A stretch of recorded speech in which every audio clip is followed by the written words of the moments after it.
Greetings, mortals. Welcome to another session of the Infernal Court in musical hell. I'm Diva, your judge, jury, executioner, and bathing beauty. So, here's an analogy for you. Andrew Lloyd Webber is to the theater world what George Lucas is to film. The similarities between their careers are uncanny. Both rose in popularity during the 70s and 80s with a string of successes that, while not necessarily high art, were generally well done, popular with audiences, and earned them metric shit tons of money. Then, something went wrong. Maybe the creative well ran dry. Maybe the success went to their heads and they stopped listening to anyone who would tell them when they were screwing up. For whatever reason, later works were not as successful. And where George Lucas has the Star Wars prequel trilogy, Andrew Lloyd Webber has our next offender, Love Never Dies. Both are inferior attempts to expand on the creator's most popular property. Both take an iconic anti-villain and turn him into a whiny, petulant jerk, and both tend to cause this reaction among more ardent fans. No! God, please, no! No! No! The backlash against Love Never Dies was mostly centered around a Facebook group where irritated Phantom of the Opera fans voiced their discontent regarding a sequel to the show with the expected amount of hyperbole. Lloyd Webber responded by accusing the group of falsifying negative reviews in an attempt to sink the show, conveniently ignoring the fact that there were plenty of legitimate negative reviews to go around. And guess what? Here's another one. I want to know what you think! You asked for it. Let's examine the case of Love Never Dies.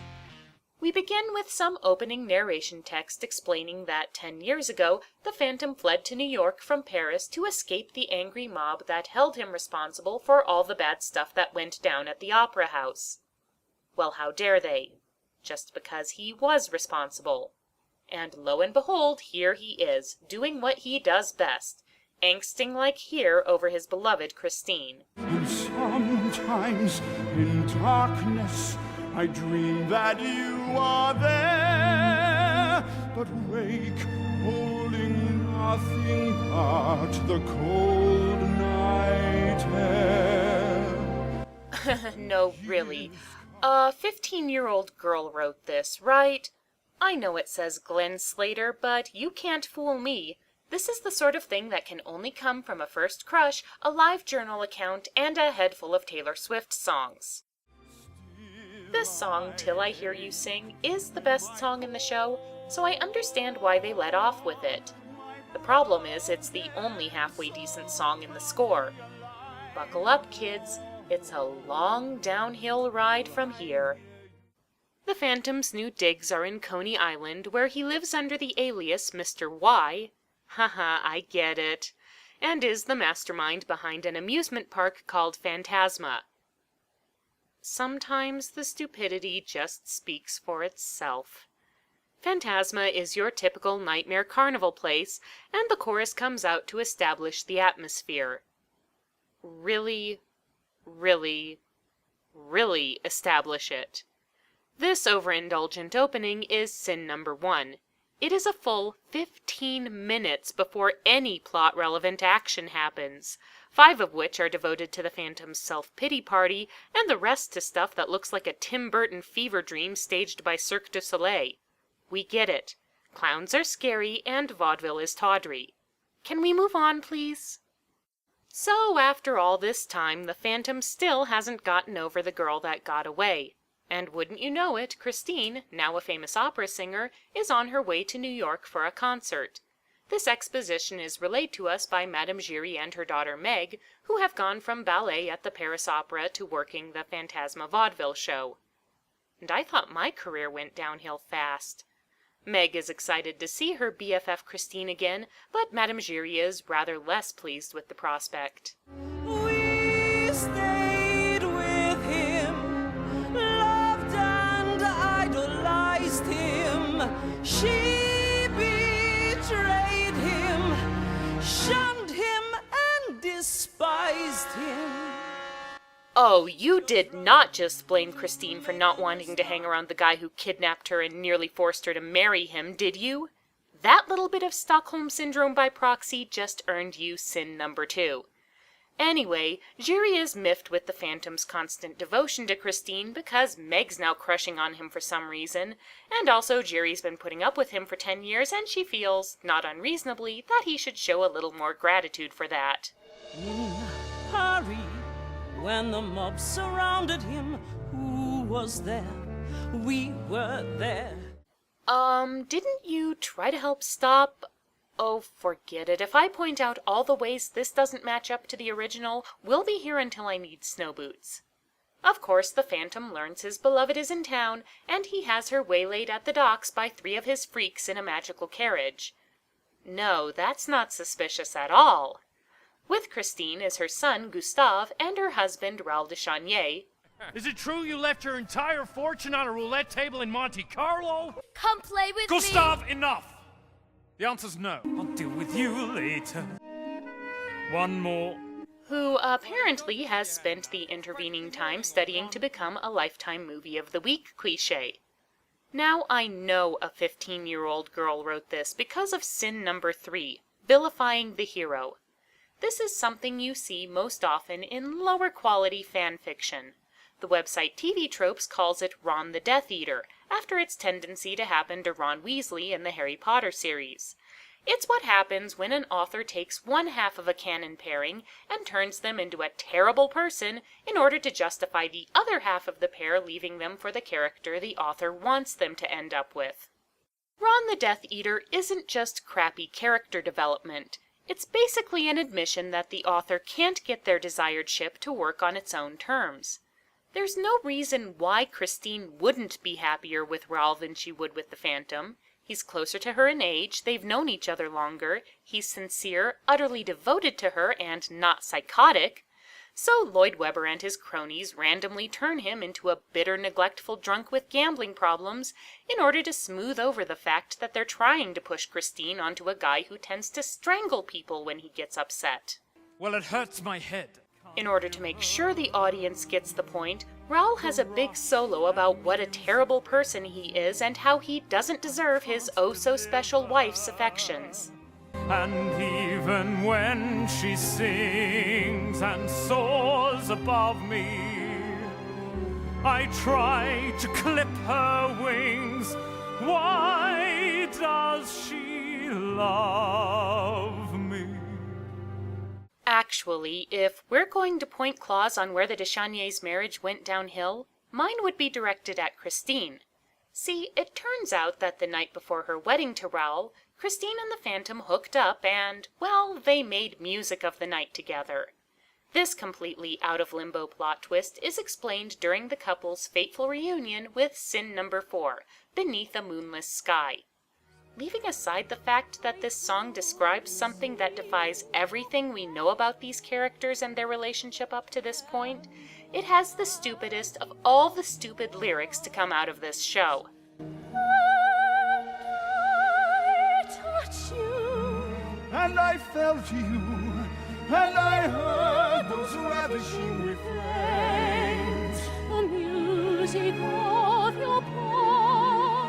Singing in your veins. I'm convinced the only way to save this song is to go for a full-out pornographic version. And I touched you, And I groped you, hot and heavy, desperate to conjoin the stripping of our clothes. the pounding of our loins. And I stroked you, And I did you, and I pumped you, and I banged you, and with every thrust and every cry, our lust at last was freed. and all that implies, we did the dirty deed beneath the moonless sky. You're no doubt thinking, wait, if Christine was pounding out the toccata and fugue on the Phantom's organ, why did she end up marrying Raoul instead? Apparently, the Phantom had a serious case of morning after guilt, and decided the noble thing to do would be to run away without leaving Christine a single word of explanation. Because being abandoned by their lovers always worked out so well for 19th century women. Oh, and did I mention all this was 10 years ago and Gustave just happens to be 10 years old? Yeah, you probably know where this is going. So anyway, Once upon another time, a story. Oh, come on, you two already had your big dramatic duet. No fair stopping the story dead with another one. They're going to be going at this for a while, so it's an appropriate time for me to discuss sin number 5. The music just doesn't know when to quit. This is a problem Lloyd Webber has always had to an extent, but I think it's gotten worse as he's gotten older. He stuffs the score with one huge, sweeping ballad after another, bogging down what little story there is. The songs also have a tendency to keep going long after they've run out of anything to say. There's this one song, Dear Old Friend, which starts off rather nice. My dear old friend, can't believe you're here, old friend. But then it just keeps going. My dear old friend, it's becoming clear, old friend. And going. My dear old friend, can't believe you're here, old friend. And going. Such grand old friend, old friend, salted and old friend. This show is in worse need of an editor than the last George R.R. Martin book.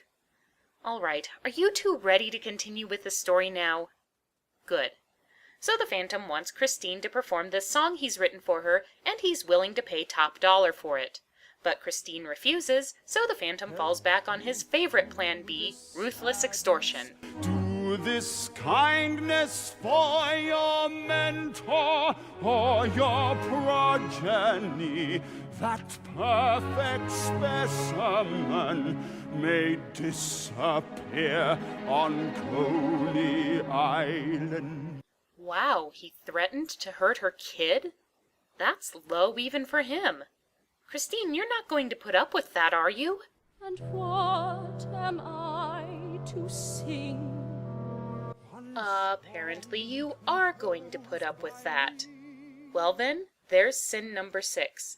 It's impossible to feel any sympathy for the main characters or their relationship. As strange as it may sound, I think the Phantom is more likable when he's an insane murderer. He's not a nice person, but you do get a sense of how he got to be so messed up, and he does do the right thing in the end. You can't condone his behavior, but you can still feel sorry for him. The Phantom of Love Never Dies has all the negative qualities of his original incarnation and none of the sympathetic ones. Since his situation has changed for the better, he's wealthy, successful, and has several people supporting him, he comes off less as a tragic monster lashing out at a world that screwed him over, and more like a selfish bully hiding behind weak excuses. A man as hideous as this, believe me, is capable of anything. But a man capable of this really should know better. You'd think Christine would call him out more on his behavior, especially since her arc in the first musical involved getting to the point where she wouldn't let this guy manipulate her anymore. But apart from one scene where she gets genuinely mad at him, she goes right back to being a doormat, nobly suffering for the sake of the men in her life. Eventually, this gets to the point where she's reduced to being a MacGuffin with vital signs, but more on that later. It's possible to tell a good story about awful people in dysfunctional relationships if you know they're awful and dysfunctional. Love Never Dies lacks this awareness. We're supposed to sigh over the Phantom and Christine's enduring passion and their tragically star-crossed love, but it's obvious that they just need to let go and move on with their lives. And since that's exactly what they were doing at the end of the first musical, it makes this one even more frustrating. So Christine's headlining the Phantasma's next big show, which makes Clangeary rather upset.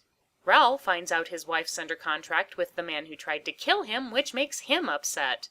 And Gustave wanders off to have quality time with someone who just threatened his life, which doesn't make Christine nearly as upset as it should. and the Phantom discovers some hidden talents lurking behind Gustav's piping boy soprano. What's this? Just a song in my head. Go on. Is it time for the plot clue by Four to hit? Why, yes, I believe it is. He's just 10 years old. 10 years old.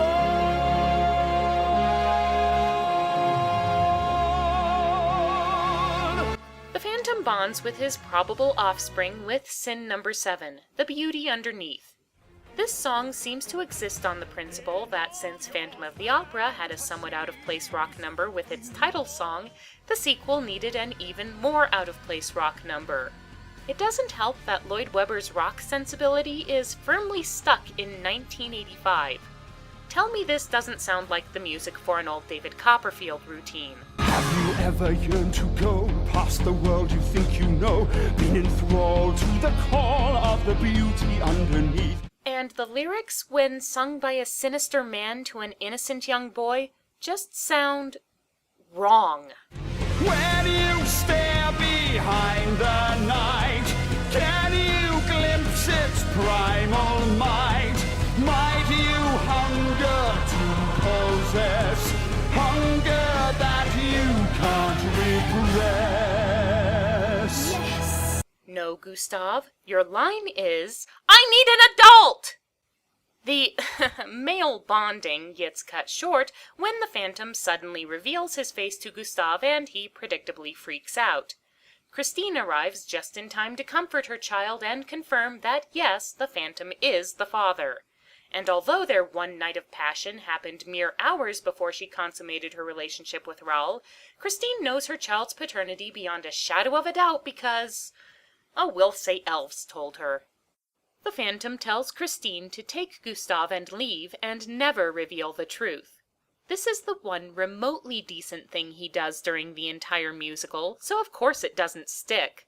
Christine agrees to go ahead and sing for him, and the Phantom heads right out to confront the drowning his sorrows Raoul with sin number 8, the wager.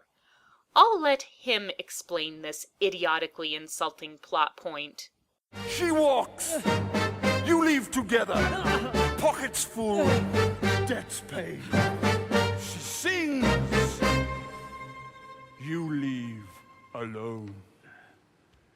Devil take the hindmost. Yes, this is going to be the big conflict of the second act. Whichever man is more successful at manipulating Christine into doing what he wants gets to keep her. It's a convenient arrangement, especially for Christine since it takes away the burden of actually choosing for herself. And don't worry about how she'll feel about being treated like a poker chip. She never finds out. The writers are no more interested in giving her a voice in her own fate than the men in her life are.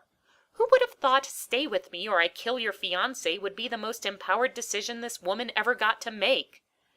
But before we get to that, we get to see Meg performing as Christine's warm-up act with sin number 9, Bathing Beauty.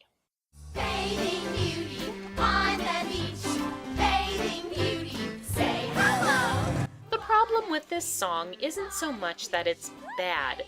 It's obviously supposed to be this terribly inane vaudeville striptease number, so on that level it actually succeeds. The problem is that it's nothing but bad. When you write deliberately bad music, there needs to be something entertaining or amusing about the awfulness, and Bathing Beauty doesn't have that. It never lets the audience in on the joke. It's just an irritating song performed by shrill-voiced chorus girls that has no bearing on the plot whatsoever. Backstage, the men take their turns trying to push Christine around. Raoul gets to go first, and he makes a pretty good case for not trusting the obsessive manipulative criminal. That hell-spawn demon! He's had us playing his game all along, dear. But the Phantom comes in with his musical mojo and a big shiny necklace, and that tips the scales in his favor. Because you should always go with the guy who gives you sparkly jewelry. Isn't that right, Satine? Silence! Bad example, perhaps. Rose, what do you think? My fiancé! Yes, you are, and my... Lily? Well, that settles it, Christine. You're a moron. To absolutely nobody's surprise, Christine ends up singing the title song, which is about 4 minutes of this. Love never dies. Love will continue. Realizing that Christine will never truly love him, and that she's probably not worth the trouble anyway, Raoul takes off. So now that the Phantom has lied and cheated his way into Christine's heart, everything's peachy keen, right? Thankfully, even this musical isn't that stupid. Gustav. What is it? Gustav. Oh, for Lucifer's sake, somebody put a GPS chip in that kid. It turns out Meg has gone a wee bit crazy over her crush on the Phantom going unrequited, and she's turned to kidnapping as a result. Gee, I wonder who she got that idea from. The Phantom tries to talk down the now suicidal Meg, and since he has the whole hypnotic voice thing going on, it actually works. Until he does the single stupidest thing in this entire stupid plot. Beauty sometimes goes unseen. We can't all be like Christine. Christine. Right, because when you're trying to calm down a crazy person desperate for your attention, it's important to compare her unfavorably to the person you obviously prefer to her. Turnabout is fair play, so... Of course Meg flips out as a result of that, and in the struggle for the gun, Christine gets shot in a fatally bloodless manner. But you are all he has now. He has to know the truth. Christine, please. Gustav, your father, your real father, is here. It's not true. That's impossible. Search your feelings. You know it to be true. Once upon another time. Ugh, not again. Get on with it already. Christine finally goes to the great opera house in the sky, and the Phantom is devastated. But Gustav returns and accepts his father, so it all ends on a positive note. Except for Christine, who's dead, and Raoul, who just lost his entire family, and Gustav, who's stuck with a creepy recluse he barely even knows as a dad, and Meg, who just killed her BFF, and Madame Giry, who has a crazy daughter to cope with, and... You know, the only person who has anything nice happen to them in this show is the one who's responsible for everybody else being miserable. Yay? Sequels to musicals tend to not work very well, and I think Love Never Dies demonstrates why. The stories musicals tell are usually self-contained and don't lend themselves to expansion. The love triangle between the main characters of Phantom of the Opera played out to its conclusion in that show, and dragging everyone back for a second go-round doesn't really add anything. Add to that a mediocre score, worse lyrics, and a bad soap opera of a story played by characters we can't empathize with, and this musical just doesn't do anything to justify its own existence. So the Court of Musical Hell orders these punishments. For writing one of the most laughably bad descriptions of sex to ever be set to music, we condemn Glenn Slater to work as the lyricist for 50 Shades of Grey, the musical. For creating a story so inept and badly thought out it would embarrass a sophomore English student, we condemn the writers to servitude as beta readers for bad Glee fanfiction. Finally, for inflicting this ill-conceived vanity project on the world, we condemn Andrew Lloyd Webber to continue his slide into career mediocrity until he reaches the ultimate indignity, the Phantom of the Opera Holiday Special. So let it be recorded. This session of the Infernal Court in Musical Hell, and I have never been so happy to say this, is now adjourned.